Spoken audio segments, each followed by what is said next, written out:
Mercredi dernier, un phénomène astronomique relativement rare s'est produit pendant quelques minutes. Le Soleil, masqué par la Lune, s'est voilé, s'est éclipsé. Nos sages dans le Talmud y voient un mauvais signe, comme un avertissement donné à la Terre d'améliorer leur conduite, raison pour laquelle nos sages n'ont pas institué de bénédiction à la vue d'une éclipse solaire, et ce contrairement à la vision d'un éclair ou en entendant le tonnerre gronder, où dans un tel cas, on est tenu de marquer notre reconnaissance et notre admiration du Tout-Puissant à l'origine des éclairs et des tonnerres, phénomènes qualifiés de naturels et qui sont pourtant l'expression de la grandeur infinie du Créateur du monde. Mon grand-père me le disait déjà, l'énergie instantanée produite par un seul éclair est colossale, équivalente à plusieurs centrales nucléaires. Et les sages, toujours dans le Talmud, vont citer la parabole au sujet de l'éclipse d'un roi qui avait préparé un beau dîner pour ses serviteurs et qui avait suspendu une lumière pour les éclairer. Mais le roi se mit en colère et a alors ordonné à l'un de ses serviteurs de retirer la lumière. Mais heureusement, c'est le prophète Jérémie qui nous rassure et qui nous exhorte. N'imitez pas la voix des nations et ne craignez pas les signes du ciel, crains des nations, car n'oublions jamais, concluent nos sages, que nous sommes les enfants du Saint béni soit-il, et qu'un père ne renie jamais ses enfants, et même si parfois il, il doit leur faire les gros yeux, comme ce soleil qui s'éclipse. Dans notre paracha de Shoftim, il est aussi question de soleil, celui que dans les temps passés, les civilisations égyptiennes, grecques, incas, notamment, vénéraient et idolâtraient. Et la Torah va raconter et en même temps nous mettre en garde que si, dans l'une de nos villes, une personne est allée et a servi d'autres dieux, s'est prosternée devant eux, devant le soleil, la lune ou les étoiles du ciel, après une enquête minutieuse sur la base d'un témoignage de deux personnes qui auraient préalablement à la faute averti de la gravité de l'idolâtrie, le fauteur sera lapidé. Histoire a priori désuète, plus d'actualité. Qui aujourd'hui a la tentation ou la faiblesse d'attribuer un pouvoir à des astres aussi brillants soient-ils, à moins de découvrir l'interprétation surprenante de ce passage du Tana, Yonatan ben Uziel.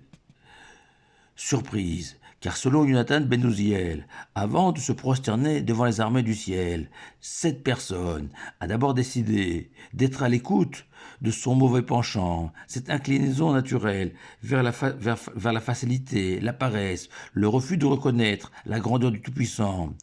qui va pousser cette personne à servir des dieux étrangers, traduit par Yonatan ben Uziel, par Ta'avat Amemaya, littéralement les erreurs des peuples, l'erreur de penser qu'il n'y a qu'un seul monde et un seul moyen d'en profiter, consommer, consommer et encore consommer. Erreur initiale, mais fatale, car dans cette perspective, le soleil, la lune et les étoiles peuvent peut-être décrire trois univers tellement familiers à notre époque. Le premier, le soleil, renvoie inévitablement à la mer, à la plage, ces endroits où les corps s'exposent, se mesurent, se comparent, où les repas succèdent aux apéritifs, apothéose de l'année consacrée au travail afin de financer ses loisirs ou ses destinations exotiques. La lune, elle, symbolise les plaisirs nocturnes. La lune, c'est aussi ce fameux monde de la nuit, magnifié dans le monde occidental, où les clubs, boîtes de nuit en tout genre, sont apparemment des passages obligés vers l'épanouissement personnel et les plaisirs ultimes. Les étoiles, enfin, qui brillent la nuit et disparaissent le jour. Ou mieux, les étoiles filantes, qui ne scintillent que quelques instants avant de retourner à l'obscurité. Ces étoiles symbolisent ce monde 2.0, ces influenceurs, ces images, ces fantasmes aussi, qui défilent sur nos écrans de toute taille, mais qui ne sont que des mirages,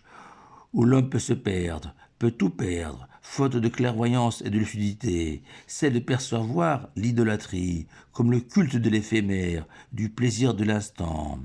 Alors que comme Moshe nous supplie peu avant sa mort dans la paracha de Nitzavim, choisissez le Tov, le bien, Le bien défini par Nachmanide comme ce qui est permanent, durable, éternel, c'est-à-dire tout acte, toute parole, porteur de sens, associé à la mitzvah, un commandement divin qui donne à nos actes, nos paroles, une dimension vraie, sur lequel le temps n'a pas de prise, comme par exemple un repas ponctué d'un motzi, d'une parole de Torah et d'un birkat. Ainsi, Moshe associe le bien à la vie, Chaim, la vie qui est invariable en hébreu, et toujours au pluriel, car le vrai plaisir dans ce monde-ci, c'est celui éprouvé par le tzaddik, le juste, qui, comme un champion d'échecs devant un échiquier, trouve toujours le coup juste. Ainsi le tzaddik, tout au long de son existence, trouvera, dans toutes les circonstances de la vie, heureuses ou malheureuses, l'acte juste, la parole juste, le comblant de joie, de satisfaction, celui d'avoir su associer la vie au bien, les avoir unis et les emporter avec lui pour la vie éternelle, avec cette sensation, à son dernier jour sur terre, d'avoir vécu, selon cette phrase célèbre d'un auteur anglais du XIXe siècle, vivre est la chose la plus rare du monde. La plupart des gens ne font qu'exister. La vie est le bien, Chaim Tovim, le vœu ultime que nous formulons